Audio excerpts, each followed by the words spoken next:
तो आज बताने जा रहे हैं डिफरेंशियल इक्वेशन के अंतर्गत टाइप्स ऑफ सॉल्यूशन। देखिए डिफरेंशियल इक्वेशन का सॉल्यूशन कीजिएगा, है ना, तो कितने टाइप्स का सॉल्यूशन निकाल सकते हैं आप, है ना, उसके बारे में जानना जरूरी है। क्योंकि अगर डिफरेंशियल इक्वेशन पढ़ रहे हैं तो आप ऑर्डिनरी पार्शियल सब पढ़िएगा। तो पहला देखिए जनरल सॉल्यूशन। जनरल सॉल्यूशन जो है पहले भी आप पढ़ चुके हैं। क्या होता है जनरल सॉल्यूशन? इसमें क्या होता है कि the solution which contains the number of arbitrary independent constants equal to the order of the differential equation। जैसे फर्स्ट ऑर्डर का है dy अपॉन dx बराबर कुछ भी लिखिए, टू कुछ भी ना, तो dy बराबर कितना हो गया 2dx। अब इंटीग्रेटिंग का कितना होगा y बराबर 2x। अब कॉस्टिंग कितना है, एक बार इंटीग्रेशन करना पड़ा, क्यों? क्योंकि एक बार डेरिवेटिव किया हुआ था, इसलिए एक आर्बिट्रेरी कांस्टेंट हो गया आपका। दो बार करेंगे तो दो बार आर्बिट्रेरी कांस्टेंट होगा, क्योंकि दो बार इंटीग्रेशन करना पड़ेगा, है ना। अगर फर्स्ट ऑर्डर का है तो आपको एक ही आर्बिट्रेरी कांस्टेंट होगा। अगर सेकंड ऑर्डर का दिया हुआ है इक्वेशन, इसका दो बार आर्बिट्रेरी कांस्टेंट होगा। कैसे दो होगा कि जैसे ही हम लोग इंटीग्रेटिंग बोथ साइड करेंगे, है ना, इंटीग्रेटिंग बोथ साइड, तो क्या बन जाएगा, ये dy अपॉन dx बचेगा। एक क्या लेंगे कांस्टेंट c1।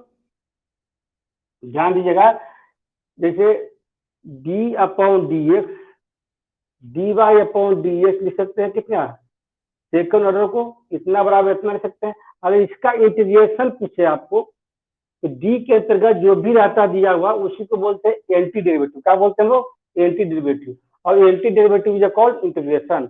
इसलिए अगर सेकंड ऑर्डर है और इसका इंटीग्रेशन करेगा तो क्या बन जाएगा, फर्स्ट ऑर्डर बन जाएगा।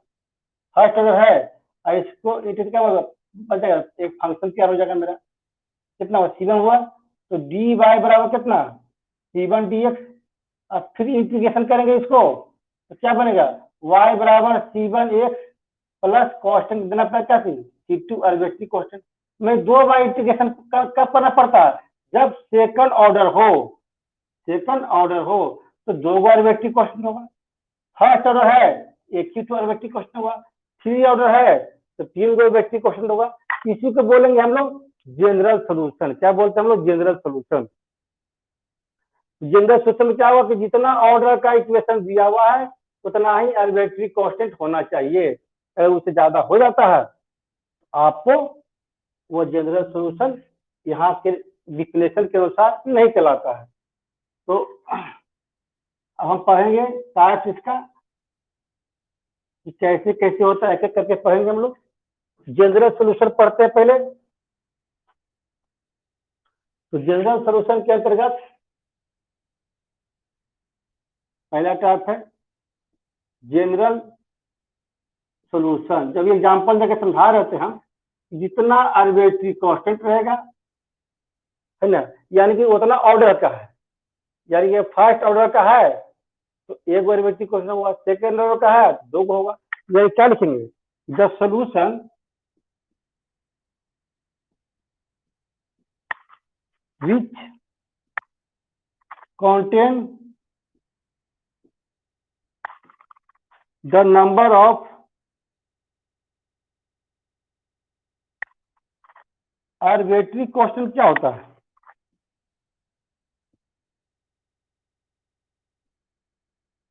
देखे होंगे इंटीग्रेशन करने के बाद कोई कांस्टेंट लेते हैं हम लोग, तो कोई के लिया, कोई सी लिया, कोई ए लिया, जो इतना इच्छा है कांस्टेंट लेता है वह आर्बिट्रेरी कांस्टेंट ही चला जाता है ना।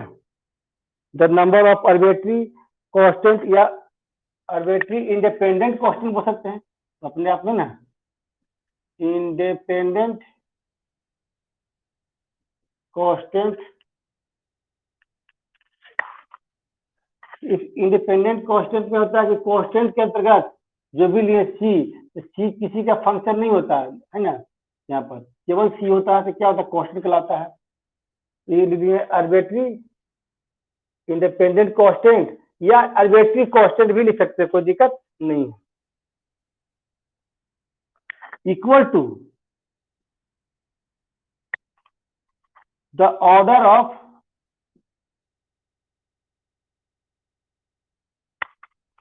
Of the differential equation.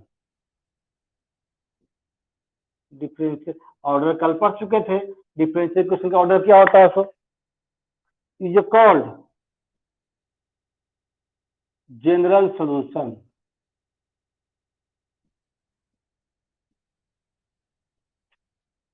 और जो भी इसके पहले क्लास में किए हैं लेक्चर नंबर 1, उसका हम वीडियो डाउनलोड कर दिए हैं, है ना? 9 बजे तक ही हो जाएगा, उसको देख लीजिएगा आप, तो क्लियर हो जाएगा लेक्चर नंबर 1।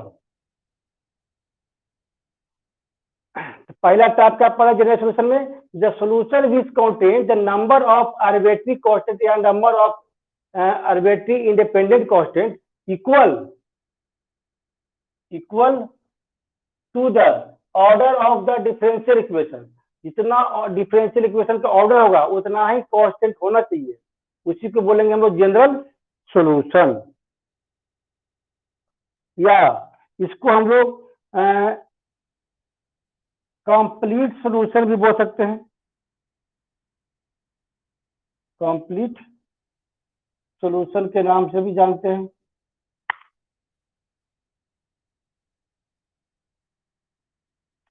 क्या कंप्लीट? दो नाम से बोलिए, the complete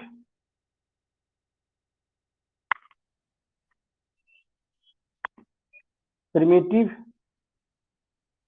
of the equation के नाम से भी जानते हैं। और इसको निकालने के लिए आप पहले भी आप पढ़ चुके हैं जनरल सॉल्यूशन, इसलिए एग्जांपल दे रहे थे हम, है ना? इससे कुछ एग्जांपल है, क्लियर करेंगे भी आपको, है ना? जनरल सॉल्यूशन क्लियर हो गया। कैसा सोच समझिए कि the number of arbitrary independent constant equal होगा किसका? The order of differential equation. दोनों इक्वल होना चाहिए, तो हम लोग बोलेंगे जनरल सॉल्यूशन। एग्जांपल से क्लियर करते हैं आपको, यहां तक लिख लिए आप लोग?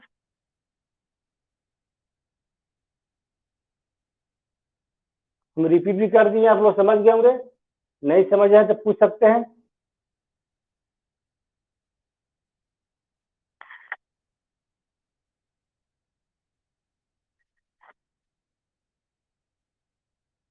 अलग अलग नाम इसलिए देते हैं क्योंकि जो भी बुक पढ़िएगा अलग अलग ऑथर अलग अलग यूज करता है, तो दिक्कत नहीं होगा आपको। इसे एग्जाम्पल लेते, सिंपल एग्जाम्पल जो पहले आप पढ़ चुके हैं, y बराबर a cos x plus b sin x। ये पढ़िएगा, सोल्यूशन है, सुने पढ़ने के लिए है, आपको एक कर्व दिया हुआ है। अब इसको हम क्या करेंगे? डिफरेंशिएट करेंगे, differentiate both side with respect to x, तो dy अपॉन dx कितना होगा? a से कितना होगा? Minus sine x। हम लोग डिफरेंशियल इक्वेशन में चेंज कर रहे हैं इसको, साइन x से कितना होगा? Cos x। See differential both side with respect to x, d square y upon d square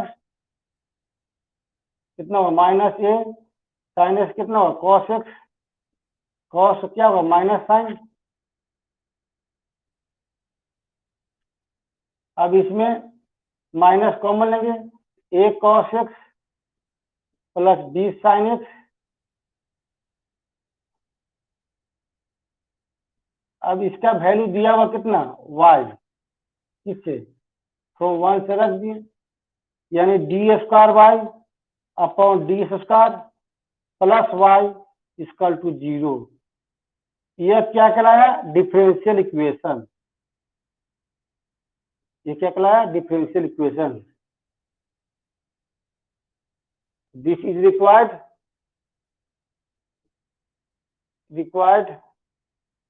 differential equation of किसका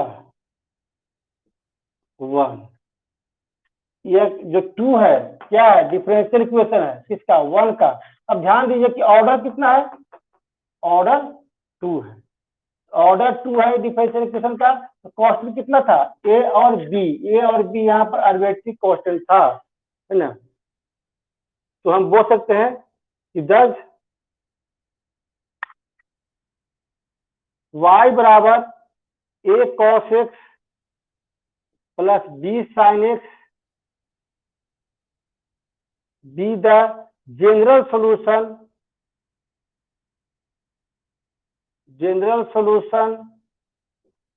of किसका d square y upon d square plus y बराबर 0। इस डिफरेंशियल इक्वेशन का यह जो है क्या बन गया जनरल सॉल्यूशन बन गया। अब जनरल सॉल्यूशन में ध्यान दीजिएगा कि दो आर्बिट्रेरी कांस्टेंट था क्यों क्योंकि यहाँ पर सेकंड ऑर्डर लिया गया था। ऑर्डर सेकंड है यानी कि ऑर्डर 2 है तो आर्बिट्रेरी कांस्टेंट भी कितना हो रहा है 2 हो रहा है दोनों इक्वल हो रहा है आपका। यहाँ ऑर्डर 2 है आया क्या ए और बी दो गो आर्बिट्रेरी कांस्टेंट है दोनों सेम हो रहा है। समझ जाए कि यही क्या है जनरल सॉल्यूशन है।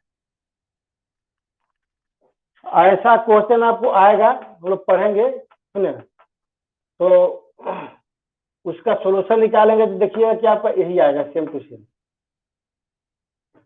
तो पढ़ना आगे चल करके है ना बहुत सारे टॉपिक लेकिन अभी हम लोग सीख रहे हैं कि सॉल्यूशन कितने तरह का हो सकता है। तो पहला सीखे हम लोग कि जनरल सॉल्यूशन है ना। अब इसके बाद सीखेंगे हम लोग पार्टिकुलर सॉल्यूशन। पार्टिकुलर सॉल्यूशन क्या हो गया तो देखिए नाम पर टिका हुआ जनरल मत तो समझ गए कि सिंपल जो जनरल करते आ रहे हैं तो क्या था जनरल सॉल्यूशन था। एक पार्टिकुलर मतलब क्या हुआ एक कोई पार्टिकुलर वैल्यू दिया रहेगा मान लीजिए कि ए और बी आ गया या ए और बी नहीं आ गया बल्कि कोई पार्टिकुलर वैल्यू हो जाएगा 2 और 3 करके है ना उसी को बोलेंगे हम लोग पार्टिकुलर सॉल्यूशन। क्या बोलेंगे पार्टिकुलर सॉल्यूशन। इसे मान लीजिए एग्जाम्पल यही बार लेंगे हम लोग है ना लिख लीजिए इसको है ना।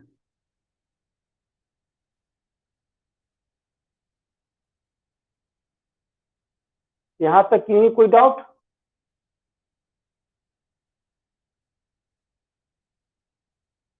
नहीं है। तो हम अब इसके बाद कोशिश करते हैं इसका पार्टिकुलर सॉल्यूशन क्या होता है।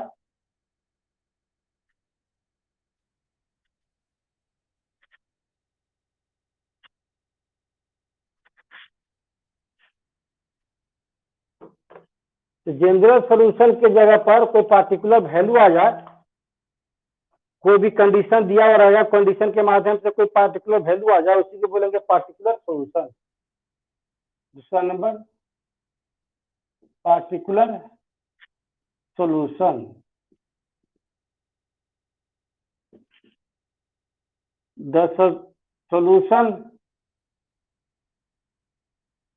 obtained from the general solution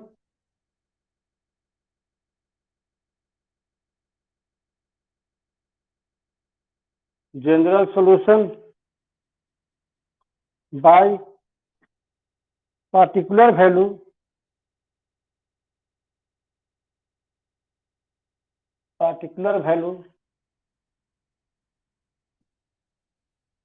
to one या more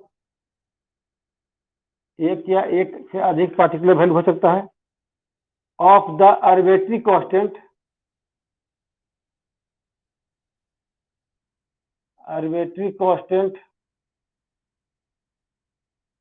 is called particular solution. अब यहाँ पर समझने की कोशिश करते हैं कि जो सॉल्यूशन क्या रहेगा जनरल सॉल्यूशन ऐसा रहेगा लेकिन क्या होगा एक पार्टिकुलर वैल्यू रहेगा इसकी जगह पर, आर्बिट्री कांस्टेंट की जगह पर। जैसे मान लिया कि लेट y बराबर, यहाँ पर लिए थे हम लोग a cos x और b sin x, ये लेते हैं 2 cos x plus 3 sin x, है ना। ये भी क्या है, एक सोल्यूशन है। क्या है, सोल्यूशन है। किसका सोल्यूशन है, बी द सोल्यूशन ऑफ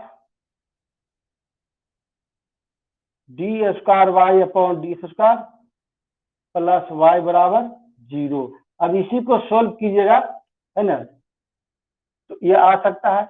इसको सोल्व करेंगे, 2 बार डेरिवेटिव करेंगे तो वैल्यू कितना आएगा, यही आपका आएगा, सेम टू सेम आएगा, है ना। तो ये क्या बन गया, हमने पार्टिकुलर वैल्यू लिए हैं ए और बी की जगह पर, उसी को बोलेंगे हम लोग पार्टिकुलर सोल्यूशन। वेयर ए बराबर लिया गया है 2 और बी बराबर ले लिए हम लोग 3, be the particular value, particular value किसके द्वारा आएगा, ऑफ द गिवन कंडीशन, कोई कंडीशन दिया जाएगा उसके अनुसार,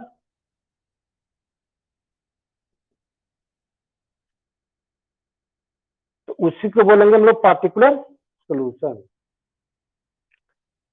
फिर समझाते हैं कि y बराबर a cos x plus b sin x आया था, यह भी एक सोल्यूशन था किसका, d square y upon d square plus y बराबर 0 का यह सोल्यूशन था, है ना, जनरल सोल्यूशन था, है ना। लेकिन एक पार्टिकुलर वैल्यू ले लिया जाए, कोई भी कंडीशन के माध्यम से, दिया गया कंडीशन जो भी दिया रहेगा क्वेश्चन में आपका, उस कंडीशन के माध्यम से एक पार्टिकुलर वैल्यू हो जाए, 2 हो जाए, 3 हो जाए, 4 हो जाए, कोई जरूरी नहीं कि एक ही वैल्यू होगा, हो सकता है कि एक का वैल्यू 1 भी हो, 2 भी हो, बी का वैल्यू 3 और 4 आ जाए।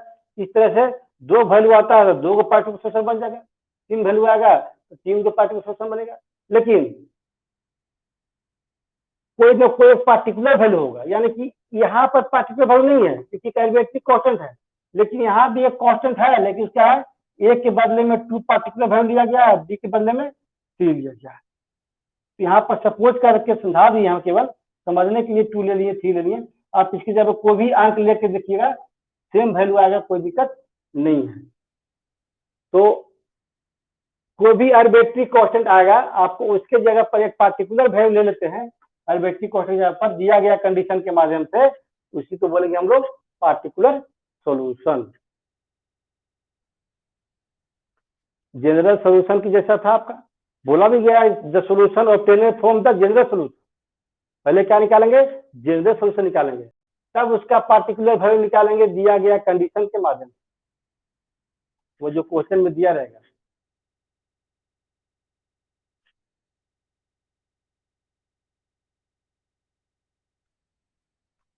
अब होता है सिंगुलर सॉल्यूशन, यह था पार्टिकुलर सॉल्यूशन, है ना। अब पढ़ते हैं हमका सिंगुलर सॉल्यूशन क्या होता है। जो डाउट होगा पूछते रहिएगा बीच बीच में।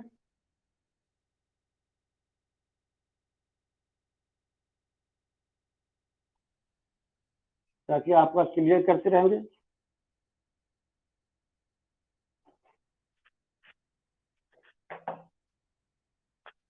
सिंगुलर सॉल्यूशन क्या होता है, अगर सिंगुलर सॉल्यूशन निकालने के लिए बोले आपको,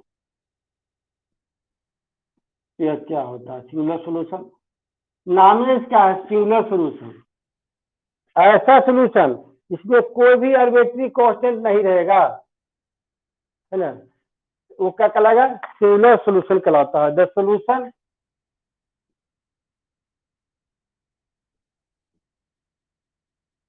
of differential equation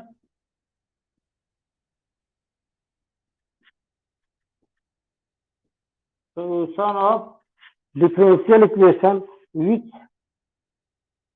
does not contain any arbitrary constant, arbitrary constant. देखिए ये सब जानना इसलिए जरूरी है, डिफरेंशियल इक्वेशन आपका सेमेस्टर 2 में भी पढ़ना है, सेमेस्टर 3 में भी पढ़ना है, इसलिए सबका सोल्यूशन जानना जरूरी आपको है, कैसे निकालिएगा।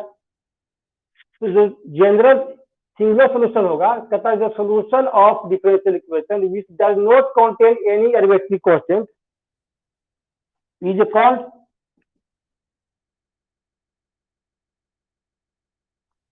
Singular solution.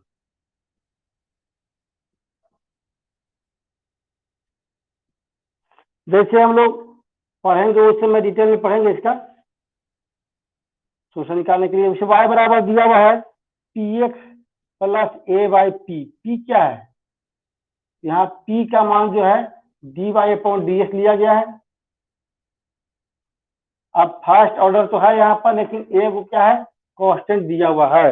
अगर यही कांस्टेंट को एलिमिनेट कर दिया जाए, हटा दिया जाए, तो देन द सिंगुलर सोल्यूशन बन जाएगा इसका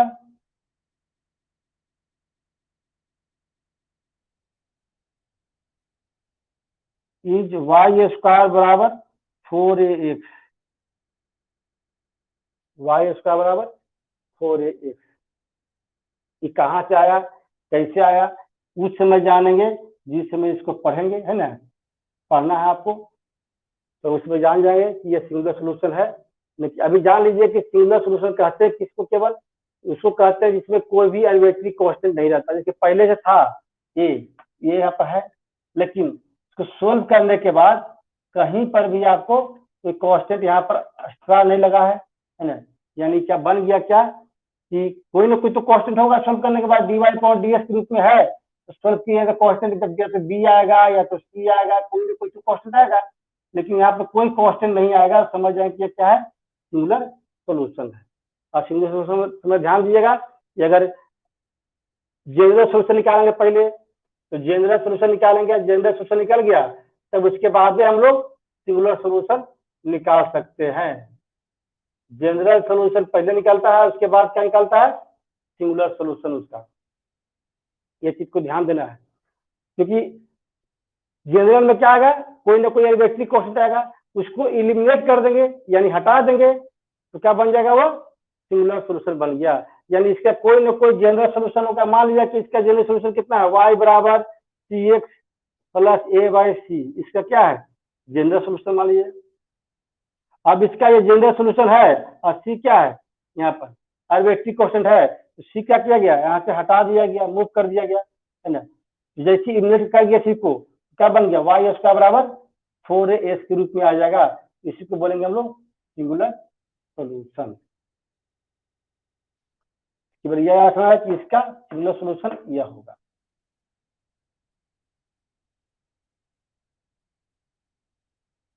अभी हम बता रहे हैं कि कितना तरह से हम लोग सोल्यूशन निकालेंगे। तो जनरली जो है 3 तरह का सोल्यूशन निकलता है आपका, है ना। एक जनरल सोल्यूशन, एक दूसरा पार्टिकुलर सोल्यूशन, और तीसरा सिंगुलर सोल्यूशन।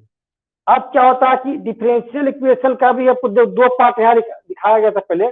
उसमें भी होता है कि एक लीनियर होता है, एक नॉन लीनियर होता है। उसको भी एग्जाम में आता है, पहचानना बहुत जरूरी है। लीनियर नॉन लीनियर में लोगों को बहुत कंफ्यूजन रहता है, उसको दूर कर देते हैं। लीनियर क्या होता है और नॉन लीनियर क्या होता है। अभी सीखिए, जनरल सोल्यूशन में जितना ऑर्डर उतना आर्बिट्री कांस्टेंट। पार्टिकुलर सोल्यूशन में आर्बिट्री कांस्टेंट जगह कोई पार्टिकुलर वैल्यू दिया हो रहेगा। सिंगुलर सोल्यूशन में जिसमें कोई आर्बिट्री कांस्टेंट नहीं रहेगा नया, तो उसको बोलेंगे सिंगुलर सोल्यूशन। 3 तरह के पढ़े हम लोग। अब पढ़ेंगे कि लीनियर डिफरेंशियल इक्वेशन क्या होता है, ताकि आपको पढ़ना भी है linear differential equation. Linear differential equation, ये क्या होता है, लीनियर डिफरेंशियल इक्वेशन। तो ध्यान दीजिएगा, डिग्री जो है ना, डिग्री जो इसका है, अब जान लीजिएगा डिग्री क्या बोलता है, डिग्री ऑर्डर पढ़ चुके हैं, ऑर्डर तो होगा एन तक, लेकिन डिग्री हमेशा क्या होगा, 1 होगा। यानी इफ द डिग्री, पहचानने का तरीका है degree of dependent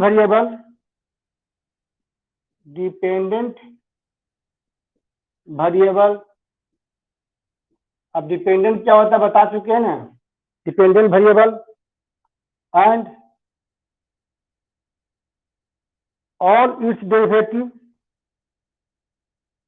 all its derivative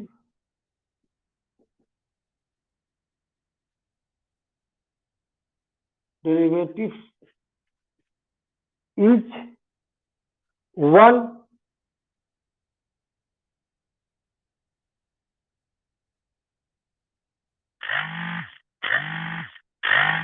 column।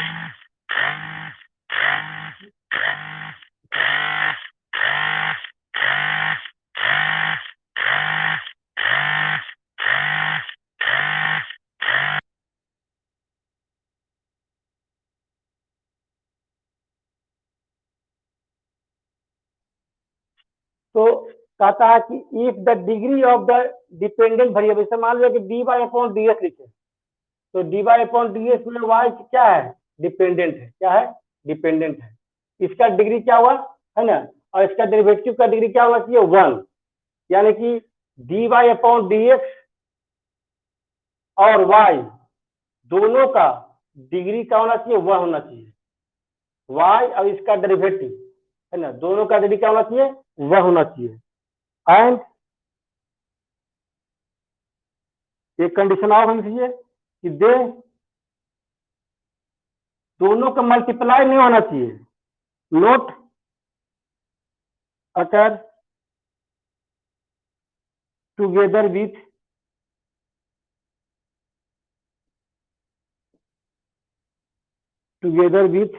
एक साथ नहीं होना चाहिए दोनों, है ना, मल्टीपल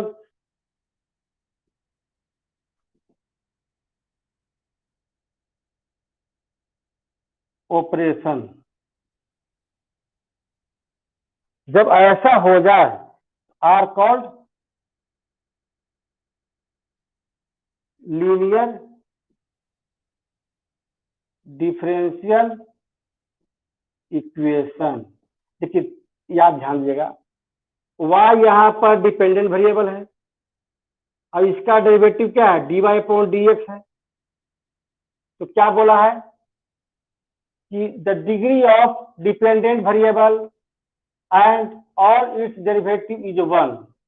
यह y डिपेंडेंट वेरिएबल है और इसका derivative d y upon d x, इसका दोनों का डिग्री हमेशा क्या होगा, 1 होगा। डिग्री क्या होगा, 1। y के पावर में हमेशा 1 ही होना चाहिए और d y upon d x का पावर हमेशा 1 होना चाहिए, यानी डिग्री हमेशा 1 होना चाहिए।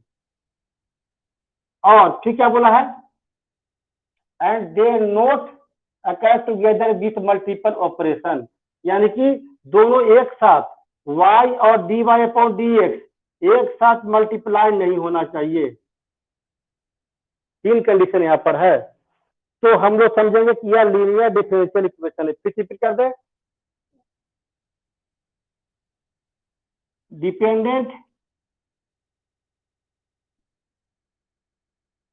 वेरिएबल मान लेते हैं कि y है एंड इट्स डेरिवेटिव मान लेते हैं d y upon d x है ना, तब दोनों का degree, then degree of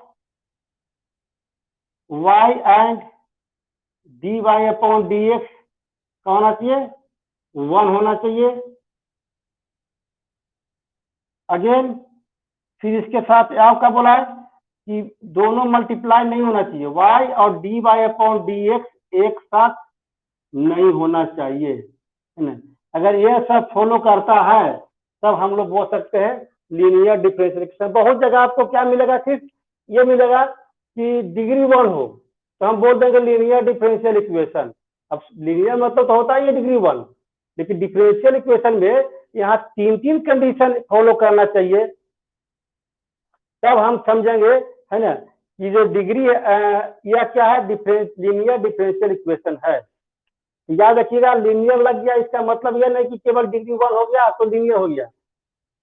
degree 1 तो लीनियर कहलाएगा ही कहलाएगा, लेकिन उसके साथ ये भी कंडीशन फॉलो कर दिया गया है कि डिपेंडेंट वेरिएबल का डिग्री 1 हो और उसका डेरिवेटिव का भी डिग्री 1 हो और दोनों एक साथ मल्टीप्लाई ना हो, तब हम लोग समझेंगे कि यह लीनियर डिफरेंशियल इक्वेशन है। कोई डाउट? कोई डाउट यहाँ पर?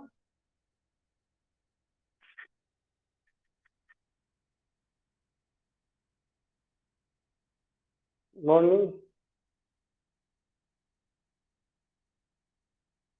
हाँ, एग्जाम्पल दे रहे हैं, एग्जाम्पल दे रहे हैं भैया, लेकिन यह एक्सपीरियंस समझिए ना आप कि डिपेंडेंट वेरिएबल यहाँ मान लिया y है और इसका डेरिवेटिव dy/dx है, दोनों का डिग्री हमेशा 1 होगा और दोनों एक साथ मल्टीप्लाई कभी नहीं होगा, है ना, वही चीज लिखा हुआ है। अब देखिए एग्जाम्पल देखिए, अब आप भी लोग बोलिएगा कि लीनियर है कि नहीं।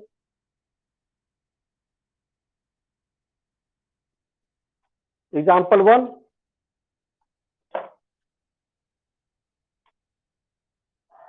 d² y/ds² minus x dy/dx plus y बराबर 0, ये लीनियर है कि नहीं?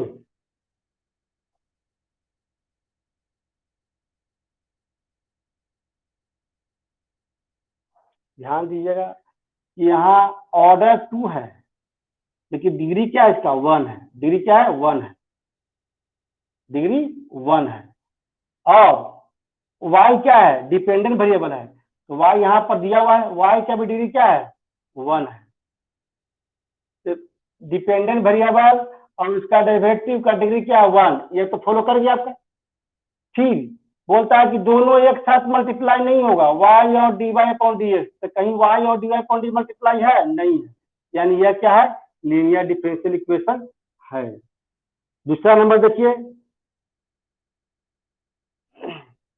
कि d² y/d²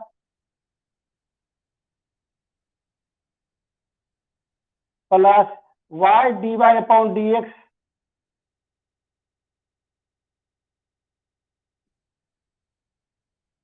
प्लस y² बराबर 0। अब बोलिए कि यह लीनियर है? नहीं, ये तो कोई अंक, क्योंकि डिग्री ऑफ तो दिया 2 दे दिया और y मल्टीप्लाई भी कर दिया, y के पावर 2 कर दिया, यानी कोई अंक से यह लीनियर नहीं है। समझ गए? हाँ, यही पहचानना मेन है। एक चैप्टर है जिससे पढ़ना है, ये डिफरेंशियल इक्वेशन। एग्जाम्पल नंबर 3 देखिए, ये differential equation is linear if dny/dxn plus, यहाँ कुछ मान लेते constant a0, a1 dn-1y/dxn-1 plus a2 dn-2y/dxn-2 plus dot dot any बराबर 0। क्या ये लीनियर है?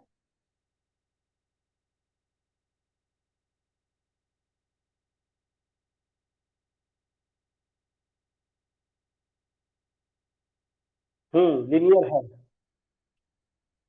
हाँ, क्योंकि डिग्री हमेशा क्या सबका 1 है, हाई डिग्री का 1 है और कहीं भी y का पावर 1 से ज्यादा नहीं है। और प्लस ए क्या क्या है? a1 a0 a1 a2 क्या है यहाँ पर? ये कांस्टेंट दिया हुआ है। इस तरह से हम लोग बोल सकते हैं यह लीनियर डिफरेंशियल इक्वेशन है। यहाँ ऐसा भी सकता है वेयर इक्वल टू, हम यहाँ पर बी मान लेते हैं, तो वेयर लिख सकते हैं कि a0 a1 dot dot an और b आर या तो कांस्टेंट होगा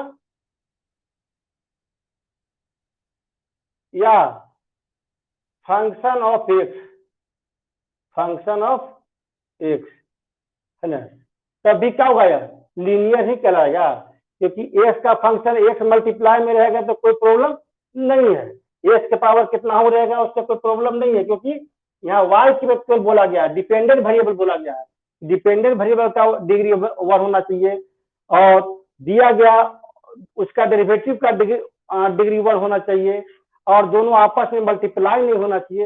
लेकिन अगर ए नोट ए वन को मान लेते हैं फंक्शन ऑफ एक्स है ना, एक्स मल्टीप्लाई भी रहेगा तो कोई प्रॉब्लम नहीं है।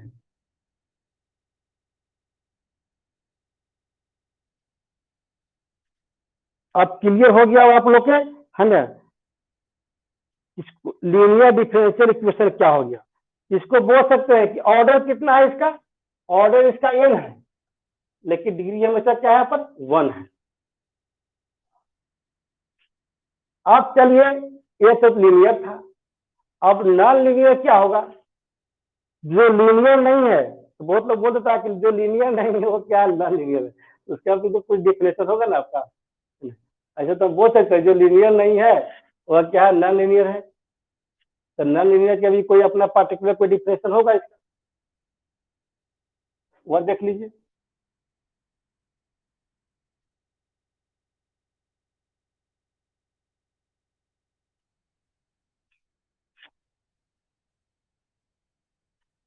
आप नॉन लीनियर समझते हैं कि नॉन लीनियर डिफरेंशियल इक्वेशन क्या है, जो डिफरेंशियल लीनियर नहीं हो उसको तो हम बोल सकते हैं कि नॉन लीनियर डिफरेंशियल इक्वेशन होगा।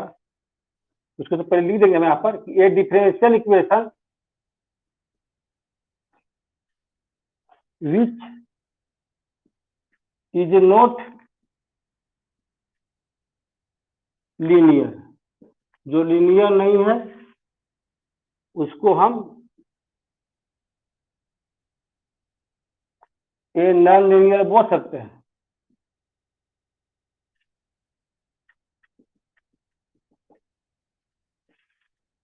लेकिन उसका भी एक अपना कंडीशन होता है, तो कंडीशन क्या होता है कि दस ए डिफरेंशियल इक्वेशन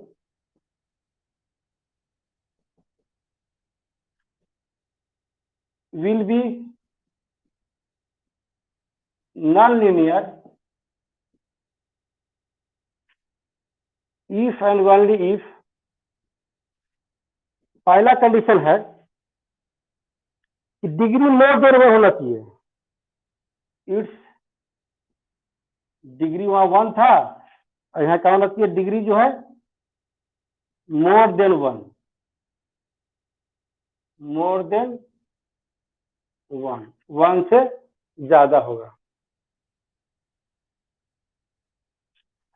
और जो भी एक्सपोनेंट लेंगे,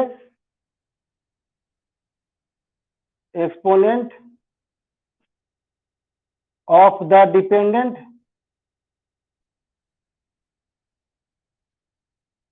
variable more than one, more than one. अब देखेंगे कि वहां डिपेंडेंट वेरिएबल क्या था, वन होना चाहिए, डिग्री यहाँ पे क्या हुआ, मोर देन वन होगा, है ना, वहां डिग्री वन था, यहाँ डिग्री क्या हुआ, मोर देन वन होगा। और तीसरा product containing dependent variable and its derivative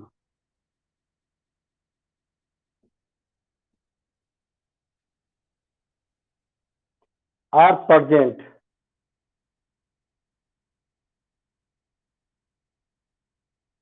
देखिए दो तीन चीज वहां करने के लिए नहीं बोला गया था, वह तीन चीज यहाँ करने के लिए बोला है। वहां बोला था कि उसका डेरिवेटिव का जो डिग्री हो वन से ज्यादा नहीं हो, लेकिन यहाँ क्या बोला है मोर देन वन हो। वहां जो है डिपेंडेंट वेरिएबल का डिग्री एक से ज्यादा नहीं हो, लेकिन यहाँ क्या बोला है मोर देन वन हो। वहां क्या बोला है कि प्रोडक्ट आपस में नहीं होना चाहिए, लेकिन यहाँ क्या बोला है कि product containing dependent variable and it's derivative present होना चाहिए। ये सब कंडीशन किसके लिए हो गया, नॉन लीनियर के लिए हो गया, और ये सब जो रहेगा वो लीनियर नहीं कहलाएगा, इसीलिए हम इसका भी एक पार्ट लिख दिए।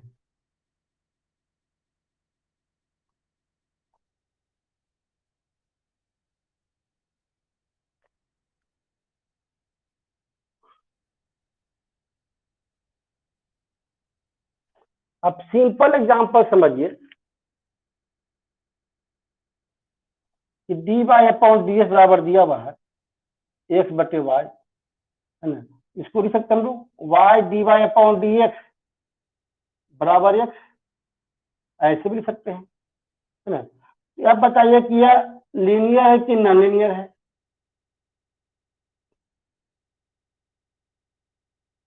यह नॉन लीनियर है, क्योंकि वाई यहाँ पर क्या है, डिपेंडेंट वेरिएबल है, और वाई के साथ मल्टीप्लाई है, यानी तीसरा कंडीशन को यह फॉलो कर रहा है, इसलिए यह जो हो गया नॉन लीनियर हो गया।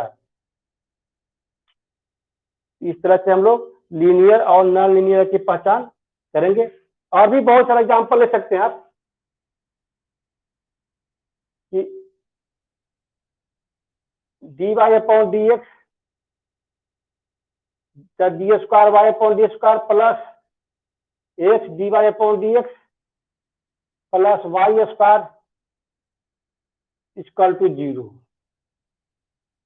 अब बोला वाई डिपेंडेंट वेरिएबल है, वाई क्या है, डिपेंडेंट वेरिएबल है, तो वाई का भी क्या बोला है, exponent of the dependent variable more than 1, एक से ज्यादा हो जाए वाई की पावर, वो भी क्या कहलाएगा, नॉन लीनियर। ये भी क्या है, नॉन लीनियर हो गया, क्योंकि वाई यहाँ पर डिपेंडेंट वेरिएबल है और वाई का डिग्री है 1 से ज्यादा है।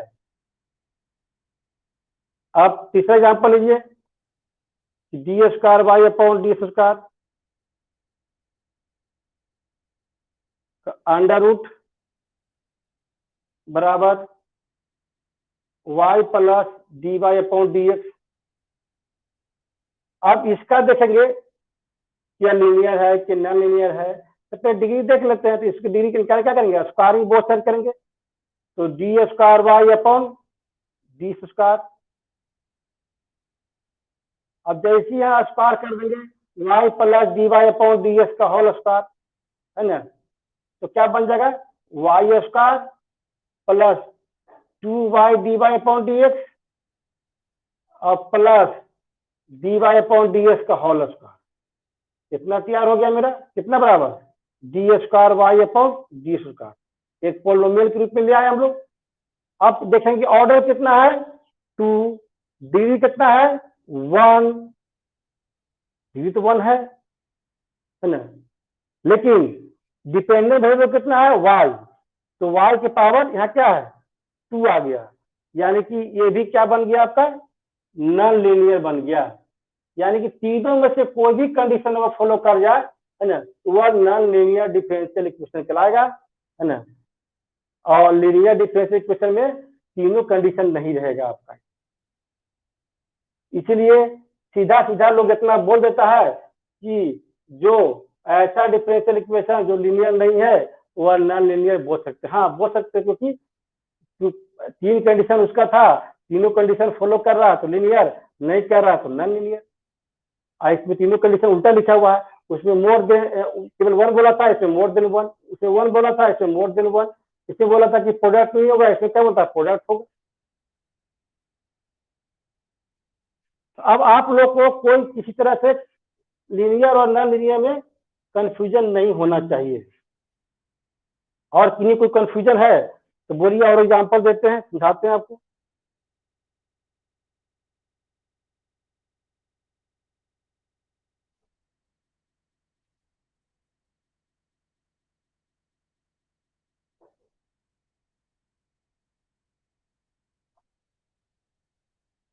अभी तक क्या पढ़े आप, अभी तक यह पढ़े कि आप लोग को यह पकड़ना है कि जो डिफरेंशियल इक्वेशन पढ़ने जा रहे हैं तो कौन टाइप का डिफरेंशियल इक्वेशन है, और सोल्यूशन कौन टाइप के बोला है करने के लिए, और वह जो दिया गया है लीनियर है कि नॉन लीनियर है, और ये सारा चीज आप पकड़ लेते हैं, है ना, तो ये था आपका बेसिक इंट्रोडक्शन इसका लीनियर डिफरेंशियल इक्वेशन का। अब हम इसका सॉल्यूशन की ओर चलेंगे, है ना, और जानने की कोशिश करेंगे, है ना, कि सॉल्यूशन जो कितना 4 टाइप के 3 टाइप बताया गया था आपका, है ना, वो कैसे किया जाता है। और ना अब स्टार्टिंग से, है ना, आपको हम स्टार्टिंग से बताएंगे, है ना, डिफरेंशियल इक्वेशन का, और आपको लास्ट तक ले जाएंगे कल, है ना, पूरा का पूरा डिफरेंशियल इक्वेशन स्टार्ट किया जाता है first order and first degree से। आपका 12th में भी स्टार्ट हुआ था डिफरेंशियल इक्वेशन का solution first order and first degree से, यहाँ भी स्टार्ट होता है first order and first degree से। तो first order and first degree को सोल्व करने के लिए कितने तरह का सिस्टम है वह एक एक करके हम कल से नेक्स्ट क्लास में पढ़ेंगे। आज तक आप लोग, अब पिछले क्लास इनका भी छूट गया हो या कोई डाउट रह गया हो तो अभी आपका वीडियो लोड हो जाएगा आपका लेक्चर 1 का, वो आप देख सकते हैं।